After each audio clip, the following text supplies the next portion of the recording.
আসসালামু আলাইকুম রহমতুল্লাহ। এখন আমরা আলোচনা করব রসায়নের 4 নম্বর অধ্যায়ের নৈবিত্তিক কিছু। দেখো 1 থেকে 8টা পর্যন্ত নৈবিত্তিক আসছি। এখান থেকে শুরু করে একদম এই পর্যন্ত 8টা নৈবিত্তিক আছে। আমরা প্রথম নাম্বার নৈবিত্তিক থেকে শুরু করবো। দেখো এই সূত্রকে সমর্থন করে এই যে নিচে যে সংখ্যা এইগুলো দেওয়া আছে। 1 নম্বরে বলছে lithium, sodium, potassium, beryllium, magnesium, calcium, তারপরে তোমার কার্বন, নাইট্রোজেন, অক্সিজেন। এখান থেকে কোনগুলা, আর আমি এখানে অপশনগুলো রেখে নেই কারণ এই যে ক নম্বরে আছে 1 2, খ নম্বরে থাকে 2 3 বা 1 3, গ নম্বরে থাকে 2 3, বড় গ নম্বরে থাকে 1 2 3, এরকম লিখে নেই। কিন্তু আমি যদি তোমাদের এখান থেকে উল্লেখ করে দিতে পারি এইটা এটা বা এগুলা কোনটা কোনটা ঠিক, তোমরা পরবর্তীতে এমনি বুঝতে পারবা যে আসলে কোনটা কোনটা তোমার উত্তর হবে। এখন দেখো ত্রয়ী সূত্র আমরা কিন্তু প্রথমে আলোচনা করছিলাম। ত্রয়ী সূত্র জানি কি তোমার হচ্ছে কিভাবে আবিষ্কার করছিলেন মনে আছে? এই যে এরকম যে স্যার প্রথম দুইটা, প্রথম এইটা আর শেষেরটা, শেষের যে পারমাণবিক ভর আছে এই দুইটা যোগ করার পর যা পাবো তাকে গড় করার পর, মানে এইটা আর এইটা ভর সংখ্যাগুলোকে যোগ করে 2 দ্বারা ভাগ করলে মানে গড় মান বের করার পর যদি মাঝখানেরটা সমান অথবা কাছাকাছি যদি থাকে তাহলে ওটাকে বলা হয় ত্রয়ী সূত্র সমর্থন করে। এখন দেখো 1 নম্বরে সিলেক্ট করে স্যার লিথিয়াম। লিথিয়ামের ভর ছিল হচ্ছে আমরা জানি 23, লিখলাম 23। লিথিয়াম না, সরি লিথিয়াম 23 কেন? লিথিয়াম কয় নাম্বার স্যার? 1 নম্বরে ছিল কে লিথিয়াম। আর লিথিয়ামের ভর কত? লিথিয়াম কয় নাম্বার? 3 নাম্বার, এর ভর হচ্ছে 7। এখন ধরো তারপরে কি আসে? এবার আসছে পটাশিয়াম। পটাশিয়াম কয় নাম্বার স্যার? 8, তোমার কত ভর? 39। এখন যদি আমি এটাকে 2 দ্বারা ভাগ করে দেখো মান কত পাই? এই দুইটা মিলে হয় 46, 2 দ্বারা ভাগ করলে মান পাই হচ্ছে 23। আর এই 23 হচ্ছে কার ভর স্যার? এই যে সোডিয়ামের ভর। তার মানে দেখো এই সোডিয়ামের মাঝখানেটা মিলে গেছে না, তার মানে এটা কিন্তু সত্য। 1 নাম্বারটা হচ্ছে সত্য। এখন দেখো আমরা 2 নাম্বারটা মিলানোর চেষ্টা করব। বেরিলিয়াম কয় নাম্বার স্যার? Beryllium 4 number. ও হচ্ছে তোমার বিজয়ের মতো থাকতে চাই। তাহলে এখান থেকে দেখো বেরিলিয়াম যেহেতু হচ্ছে 4, তাহলে ওর ভর সংখ্যা কত? 9। ডাবল সাথে একটা বিষয় থাকে বেরিলিয়ামের ব্যতিক্রমে। আর ওই দুই পাশে আছে কি স্যার? ক্যালসিয়াম। ক্যালসিয়ামের ভর সংখ্যা কত? 40। এটাকে 2 দ্বারা ভাগ করে দেখো মান কত পাই? এইটা আর এটা যদি আমরা যোগ করি তাহলে মান পাই হচ্ছে তোমার 49। একজন আমরা 2 দ্বারা ভাগ করে দেখবো হচ্ছে 24.5। 24.5 পাওয়া যায়। কিন্তু আমরা জানি এই যে ম্যাগনেসিয়াম আছে স্যার, এই ম্যাগনেসিয়ামের ভর জানি কত? ম্যাগনেসিয়ামের ভর হচ্ছে 24, মানে ম্যাগনেসিয়ামের ভর হচ্ছে 24। আমি তো বলছিলাম হয় সমান হবে আর নাইলে ওই তোমার ওর কাছাকাছি হবে। কাছাকাছি তো পয়েন্ট তোমার হাফ, এর তো কোনো আহামরি কোনো পার্থক্য নাই। তার মানে কি স্যার যে এটাও ঠিক, এটাও ঠিক। এখন যদি বলি 3 নাম্বারটা কি ঠিক স্যার? দেখো 3 নাম্বারটা ঠিক কিভাবে হয় নাকি হয় না দেখো আমরা একটু খেয়াল করি। ধরো আমি এখানে একটু লেখার চেষ্টা করি যে এখানে কার্বনের হচ্ছে কয় নাম্বার স্যার? 12, মানে ভর সংখ্যা 12। অক্সিজেনের কত? 16, লিখলাম 16। 2 দ্বারা ভাগ করেন। এখন এটা যোগ করলে মান পাই হচ্ছে 18, সরি 8, আর এই পাশটা 2 ভাগ করেন 2 দ্বারা, এর কত বাড়ায়? এটাকে ভাগ করলে মান পাই হচ্ছে কত? নাইট্রোজেন দেখো 14 পাই, সরি এখান থেকে দেখো 14 মান পাই, 14। কিভাবে করলেন স্যার? দেখেন আমরা জানি কার্বনের ভর কত? 12, আর অক্সিজেনের কত? 16। আর এই দুটো যোগ করলে কত পাই স্যার? 28। 28 কে যদি 2 দ্বারা ভাগ করতে মান পাই কত? 14। আর এই 14 হচ্ছে কার ভর? নাইট্রোজেনের ভর। তাহলে এখান থেকে আমরা এরকম বলতে পারি না যে এইটার যে তোমার ত্রয়ী সূত্র এটা কিন্তু কি করে সমর্থন করছে। তার উত্তর কি লিখলেন স্যার? 1 2 3 তিনটা উত্তর দিয়ে দিলেন শেষ। আর পরবর্তীতে দেখেন আমি কিন্তু এটা নাই আমার, কিন্তু তোমরা এখানে বুঝতে পারছো আসলে কিসের জন্য তিনটাই উত্তর হয়েছে। 2 নাম্বার দেখো পর্যায় সারণীর কোন গ্রুপে মৌল সর্বাধিক কি কইছে? পর্যায় সারণীর কোন গ্রুপে মৌলের সংখ্যা সর্বাধিক? কোন গ্রুপে? গ্রুপ মানে কোনগুলো স্যার? উপর থেকে নিচের দিক যাইছে। উপর থেকে নিচের দিকের মধ্যে সবচেয়ে বেশি থাকে হচ্ছে 3 নাম্বার গ্রুপে। কেন? কারণ 3 নাম্বার গ্রুপে তো যে ল্যান্থানাইট আর অ্যাক্টিনাইট সিরিজ থাকে। ল্যান্থানাইটের মধ্যে থাকে 15টা, অ্যাক্টিনাইটের মধ্যে থাকে 15টা, আর উপরে থাকে 2টা। তাই 15 আর 2 32টা। এই সর্বোচ্চ যে সংখ্যাগুলো থাকে উপর থেকে নিচের দিক যেগুলো আমরা বলি গ্রুপ, এই গ্রুপের সর্বোচ্চ থাকে হচ্ছে কয় নাম্বারে? 3 নাম্বারে। এটা তোমরা একটু দেখবা, আর আমি তো এমনি পড়াইছি তোমাদের, আশা করি বুঝছো। আর যদি কেউ না বোঝো তাহলে যাও এখনই পর্যায় সারণী বের করো আর 3 নাম্বার গ্রুপের মধ্যে যা দেখো একটা আছে 3 নাম্বার গ্রুপের 6 নাম্বার পর্যায় আর 7 নাম্বার পর্যায়ে দেখবা ল্যান্থানাইট আর অ্যাক্টিনাইট সিরিজ আছে। আর ওগুলো নিচে পান্ডালাইন করে দেওয়া আছে 15টা করে মৌল। তাহলে একটা ঘরের মধ্যে যদি 15টা করে থাকে, 2 নাম্বার ঘরের মধ্যে 15টা, তাহলে 2টার মধ্যে 15 15 কত হয়? 30, আর উপরে থাকলে 2টা, তাহলে 32টা। এরকম আর একটা তো নাই। এরও ছাড়া এই 32টা ছাড়া বাকিগুলোতে আছে তোমার সর্বোচ্চ আছে 7টা। এখানে 3 নাম্বার গ্রুপটা হচ্ছে সবচেয়ে বেশি তোমার ইলেকট্রন বা মৌলগুলো ধারণ করে। এরপর দেখো এইটাই যে 3 নাম্বার এর একটু ভেরি ভেরি ইম্পর্টেন্ট, কারণ তোমাদের জন্য ইয়েটা আসছিল তোমার বোর্ডে, বিগত বোর্ডে এগুলো সবগুলো আসছিল। তার মধ্যে এটা ইম্পর্টেন্ট কেন, কারণ এটা বোঝা, এইটা একটু বুঝতে হয় তোমাদের মাথা খাটিয়ে। দেখো জেড একটা মৌল নাম দিছে, এখানে ডট ডট দিয়ে রাখছে, ইলেকট্রন বিন্যাস করে দিছে NH2, আর এখান থেকে বলছে N-1, তারপর হচ্ছে D, মানে এখান থেকে N এর মান যা হবে S এর তোমার D এর মান তার থেকে কি হবে, একটা কম হবে। একটা কম হলে তার হচ্ছে পর্যায় সারণীতে Z এর অবস্থান কোন গ্রুপে, Z এর অবস্থান। আমি বলছিলাম স্যার যে গ্রুপ নির্ণয়ের জন্য আমি এগুলো একটু মুছি। দেখো গ্রুপ নির্ণয়ের জন্য যে 3টা নিয়ম ছিল, 3 নাম্বার নিয়মটা যে ছিল ওটা হচ্ছে S যোগ D সমান সমান যা আছে তাই, এই দুইটা মিলে। তবে 3 নাম্বার যে নিয়মটা, এই 3 নাম্বার নিয়মের মধ্যে এটা থাকবে হচ্ছে একটা বড় 4, এটা থাকবে 3। যদি এটা থেকে 5 তাহলে এটা হবে কত 4, যদি এটা থেকে 6 তাহলে এটা হবে 5, মানে একটা কম হবে। তাহলে এখানেও তাই, দেখো এটা যা হবে এখান থেকে একটা কি হচ্ছে কম, আর এই S আর D যা থাকবে দুইটা যোগ করার পর যা পাবো তাই হচ্ছে মূলত উত্তর। এদের এসে কাহিনী দেখো, এসে আছে কয়টা, দুইটা, আমি লিখলাম এসে দুইটা, D আছে কয়টা, 3টা, এখানে লিখলাম 3টা, দুই নম্বরে যোগ করলে কত পারে 5। দেখো এখান থেকে কত আসে 5 এর এখানে আছে শেষ। আশা করি বুঝছেন। এরপরে দেখেন 4 নম্বরে একটি মৌল ইলেকট্রন আয়ন মানে তোমার একটা মৌল ছিল, এটা ইলেকট্রন আয়ন কি কইছে n, তোমার এর উপরে আছে 2+, মানে জানো কি স্যার, এই যে যখন প্রশ্ন করবে তখন এটা তোমার মাথার মধ্যে ঢোকে। 2+ মানে দুইটা ইলেকট্রন কি করছে, ত্যাগ করছে। আর ত্যাগ করে জানেন কোথা থেকে ত্যাগ করে স্যার, একদম সর্বশেষ শক্তি স্তর থেকে ইলেকট্রন কি করে, ত্যাগ করে। এর ইলেকট্রন বিন্যাস 1s2 2s2 2p6 3s2 3p6, মৌলটির group কোনটি, মৌলটির গ্রুপ কোনটি, তোমার তো আগে এই মৌলটা শনাক্ত করতে হবে, এই মৌলটা আসলে কোনটা, তারপরে কিন্তু আমরা গ্রুপ নির্ণয় করতে পারবো। এখন দেখো এখান থেকে তোমার এখান থেকে কি দেওয়া আছে, 2+ দেওয়া আছে, আমরা ইলেকট্রন বিন্যাস এখানে যা আছে এগুলা এখানে লিখবো।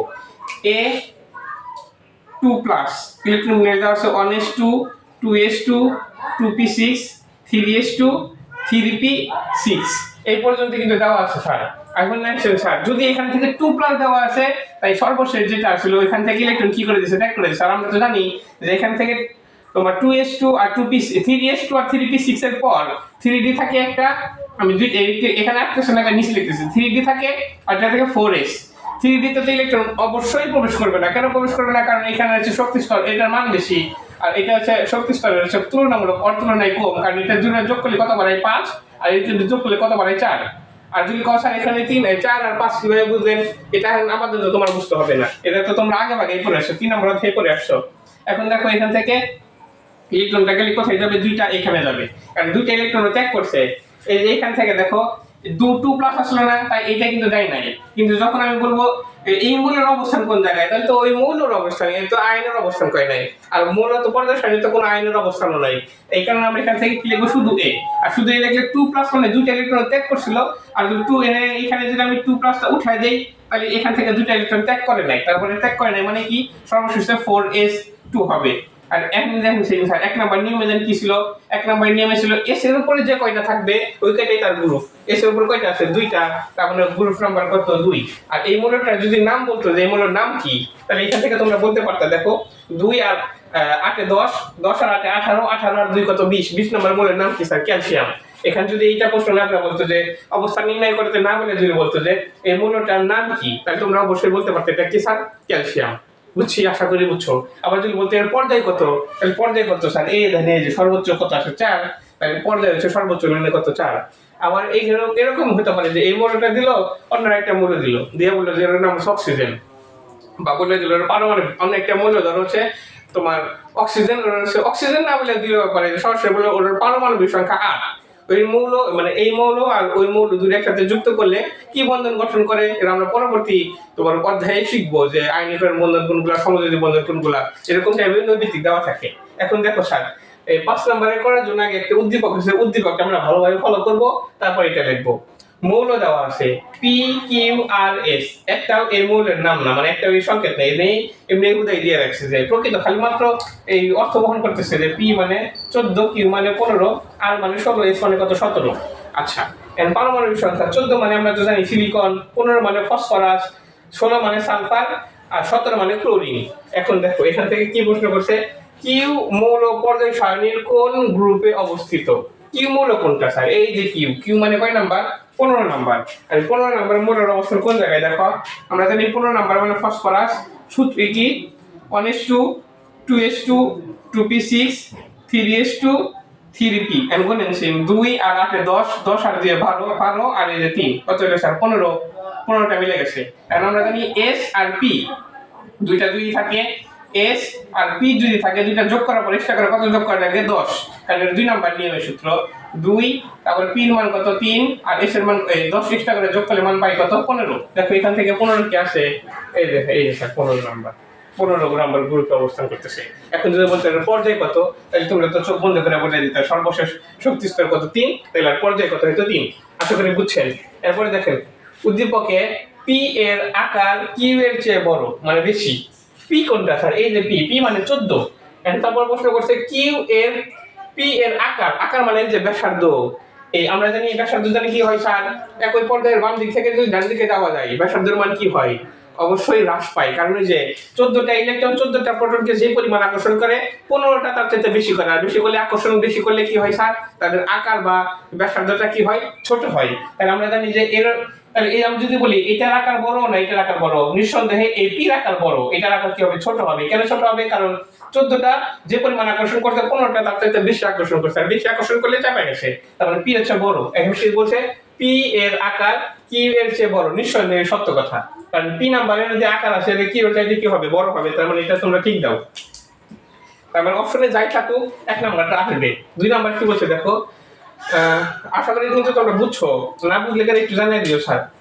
আর আর এর ঋণাত্মকতা s এর চেয়ে কম, আর এর ঋণাত্মকতা কার চেয়ে কম, এই যে আর এর ঋণাত্মকতা s এর চাইতে কম। আমরা জানি তড়িৎ ঋণাত্মকতা জানি কাকে বলে, যে একই পর্যায়ের বাম দিক থেকে ডান দিকে গেলে তড়িৎ ঋণাত্মকতার মান কি পাই, তোমার কি পাই বৃদ্ধি পাই। একই পর্যায়ের বাম দিক থেকে ডান দিকে গেলে তড়িৎ ঋণাত্মকতার মান বৃদ্ধি পাই। আর এটা বুঝেন কিভাবে স্যার, এটা ওই যে বলছিলাম আকার, যার যত বেশি আকার ছোট তার তড়িৎ ঋণাত্মকতার মান তত বেশি। আর এটা দ্বারা এরও বুঝে তড়িৎ ঋণাত্মকতা জানি কোনগুলো, যে নিজের দিকে ইলেকট্রনগুলো টেনে নেওয়ার ক্ষমতাকে বলা হয় তড়িৎ ঋণাত্মকতা। এখন যদি তোমার 14টা বলে 16টা ধর হচ্ছে চুম্বক যে পরিমাণ আকর্ষণ করতেছে 17টা কিন্তু তার চাইতে বেশি আকর্ষণ করে। এখন যদি আমি কোনো একটা লোহার টুকরা নিয়ে যদি দেই, দেখবেন 16 আর 17 মাঝখানে যদি দেই, দেখবেন 17 নাম্বারের কাছে চলে গেছে, কারণ 17 নাম্বারের আকর্ষণ বেশি।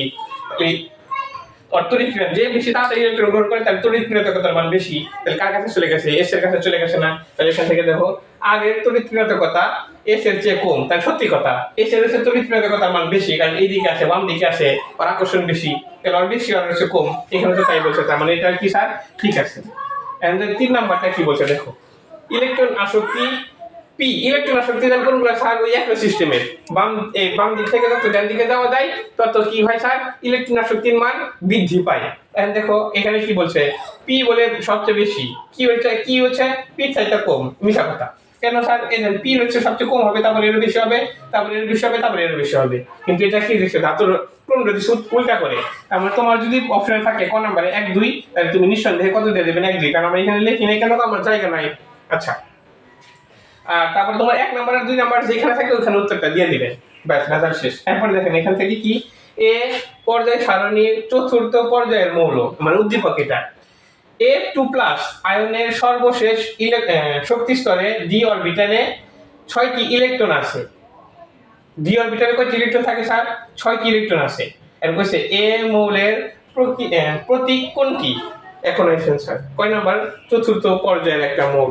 আমরা এখন এইটার ইলেকট্রন বিন্যাস করার চেষ্টা করব। দেখো এগুলো সব যা আছে আগে মুছে নেই। এখন দেখো এখান থেকে আমরা ধরব হচ্ছে এফি কেন, আমি তো তোমাদের উত্তর বলে দিতেছি। আচ্ছা দেখো আমরা আগে এ প্লাসটা নিয়ে নিই। এখান থেকে কি আসলে দেখো এ প্লাস, এখান থেকে আসলে এ প্লাস আয়নের সর্বশেষ শক্তি স্তরে ডি অরবিটালে কয়টি ছিল স্যার, 6টি ছিল না। আচ্ছা আমরা ধরুন 2+, তাহলে আমরা এখান থেকে আগে মিলে নিই 1s2 2s2 2p6 3s2 3p6 3d আর এটা ছিল 4s। এখন বলছিল যে 2+, 3d তে কয়টা আছে তোমাদের কিন্তু এখান থেকে বলে দিছে যে 2+ আয়নের সর্বশেষ শক্তি স্তরে ডি অরবিটালে 6টি ইলেকট্রন, তবে ডি অরবিটালে তুমি এখান থেকে কয়টা দিবা, 6টা দিবা। আর আমরা তো জানি যে 2+ মানে কি করছে স্যার, সর্বশেষ স্তর থেকে ইলেকট্রন ত্যাগ করে 1 নাম্বার 2 নাম্বার 3 এই যে 4, আমি এখানে একটু আঁকা নিতেছি, কারণ এই যে দুইটা ইলেকট্রন, আমরা জানি ইলেকট্রন যখন ত্যাগ করে তখন কোথা থেকে ত্যাগ করে, এই সর্বশেষ ইলেকট্রনগুলো কি করবে, ত্যাগ করবে। সর্বশেষ যদি ত্যাগ করে দেয় তাহলে এইখানে থাকলোই না, এটা যদি না থাকে তার মানে কি 4s যে আছে 4s ইলেকট্রন থাকলো না, তার মানে এখান থেকে যে 2 ছিল এই 2টা থাকে না, এই যে 2 আমরা এখান থেকে এটা নেই, তাহলে এটা থাকে না স্যার। এর ইলেকট্রন প্রকৃত ইলেকট্রন হচ্ছে এইটা, কেবল মাত্র যেটা নির্ণয় করলাম এ 2+ এর ইলেকট্রন কোনটা দেখা গেল এইটা, কিন্তু এটা আমার বলছে এ মৌলের প্রতীক কোনটা, তাহলে আমার তো কয় নাই যে এ প্লাস এর প্রতীক কোনটা, তাকে বলছে না, তার মানে এখান থেকে আমি কি করব, শুধুমাত্র এ এর প্রতীক নির্ণয় করব। 2+ যখন ইলেকট্রন ছিল ত্যাগ করছে তখন ইলেকট্রন এখান থেকে আমরা কি করব, আর দুইটা যুক্ত করব, কারণ ওই দুইটা তো আমরা এখন সরাই নিলাম, মানে কি করছি দেখো এরকম করে আসলে A2+ কিসের জন্য স্যার এ হইলো, আমরা যদি বাইরে থেকে আরো দুটো ইলেকট্রন আপনি গ্রহণ করে নিয়ে আসি, তাহলে A+, A মাইনাসে কাটা যায়, কি থাকলো শুধুমাত্র এ থাকলো। আশা করি বুঝছেন। তাহলে কিসের জন্য এক্সট্রা করে দুইটা 2 নিয়ে আসি, কারণ আমার তো প্রথমে দুটো ইলেকট্রন ত্যাগ করা ছিল, পরবর্তীতে আবার গ্রহণ করে নিয়ে আগের অবস্থায় ফিরে যেতে চাইতেছে, এই কারণে আমরা দুটো ইলেকট্রন কি করছি এখানে যুক্ত করছি। তাহলে এখন যদি বলি এটার তোমার কয় নাম্বার হলে দেখো 2 আর 8 এ 10, 10 আর 8 এ 18, 18 আর 2 কত হয় 20, 20 আর যে তোমার 6 26, 26 নাম্বার বলে নাম তো আমরা জানি। আর এটা যদি কেউ না জানো তাহলে একটু পারো ভালোভাবে করে নিও যে 1 থেকে 30টা পর্যন্ত মৌলের নামগুলো মুখস্থ করে নিও। 26 নাম্বার মৌলের নাম হচ্ছে আয়রন, তোমরা এখান থেকে উত্তরটা বসা দেবে কি আয়রন। যদি অন্য কোনো কথা বলে দিত যে ডি অরবিটালে যদি থাকতো তোমার 5টা তাহলে হলো তোমার ম্যাঙ্গানিজ, এখন যদি বলতো ডি অরবিটালে থাকতো 8টা তাহলে হয়তো কিষান নিকেল, আর যদি থাকতো 9টা তাহলে তো কপার, যদি বলতো ডি অরবিটালে থাকতো 10টা তাহলে হচ্ছে তোমার জিঙ্ক। এই যে এগুলো একটু ভালো করে মনে রাখবেন। আর আশা করি একটা বুঝছো, ঠান্ডা লাগছে আমার একটু, আর হয়তো কথা বুঝতে অসুবিধা হইতে পারে, আজকে আমি খুবই দুঃখিত। দেখো এই যা আসছে স্যার, একটা বুঝে দিছি মানে আল্লাহর রহমতে বাকি যতগুলো আছে সবগুলো ইনশাল্লাহ পারবেন। এরপরে দেখেন পরের একটা যে প্রশ্ন আছে, এই প্রশ্নটা একটু মনোযোগ দিয়ে দেখবেন, যে আসলে এখন এই অধ্যায়ের মধ্যেও থাকতে পারে এটা, বাইরে থেকে একটু থাকতে পারে, মানে বেসিক জ্ঞানের জন্য এই প্রশ্নটি একটু রাখছি। দেখো উদ্দীপকের A2+ আয়ন কি, মানে এই যে A2+ মানে কি স্যার, এই যে ফ্লোরিন, এটা মাত্র নির্ণয় করলেন না আয়রন, এই যে Fe2+ এই আয়ন কি, পরীক্ষায় কিন্তু A2+ থাকবে, এখানে কিন্তু দেওয়া থাকবে না, আমি তোমাদের বোঝানোর জন্য এই কারণে এটা লিখছি। F2+ আয়ন কি, এক নম্বরে বলে দিচ্ছে ইলেকট্রন ত্যাগ করতে সক্ষম। এখন আসেন স্যার এই ইলেকট্রন ত্যাগ করতে সক্ষম না আমরা এটা দেখব। এখন তোমরা নতুন হয়তো কেউ জানো, আবার কেউ নাও জানতে পারো। এই যে Fe আসে না, ও হচ্ছে 2, আর যোজন হচ্ছে 2টা, এটা হচ্ছে 2, এটা হচ্ছে 3, যখন 2টা ইলেকট্রন ত্যাগ করে তাকে বলা হয় আস, আর যখন 3টা ইলেকট্রন ত্যাগ করে তখন বলা হয় ইক। ফেরিক, ফেরাস, এগুলো আশা করি নাম শুনছো। এখন যখন 2টা ত্যাগ করে তখন ওকে বলা হয় ফেরাস, আর যখন এটা হচ্ছে তোমার 3টা ত্যাগ করে তখন বলা হয় ফেরিক, মানে যে ইক শব্দ যুক্ত থাকে। এখন দেখো ও এখান থেকে কয়টা ত্যাগ করছে স্যার, 2টা ত্যাগ করছে, সর্বোচ্চ ত্যাগ করতে পারে কয়টা, 3টা, তার মানে নিঃসন্দেহে আরেকটা ইলেকট্রন কি করতে পারবে, ত্যাগ করতে পারবে।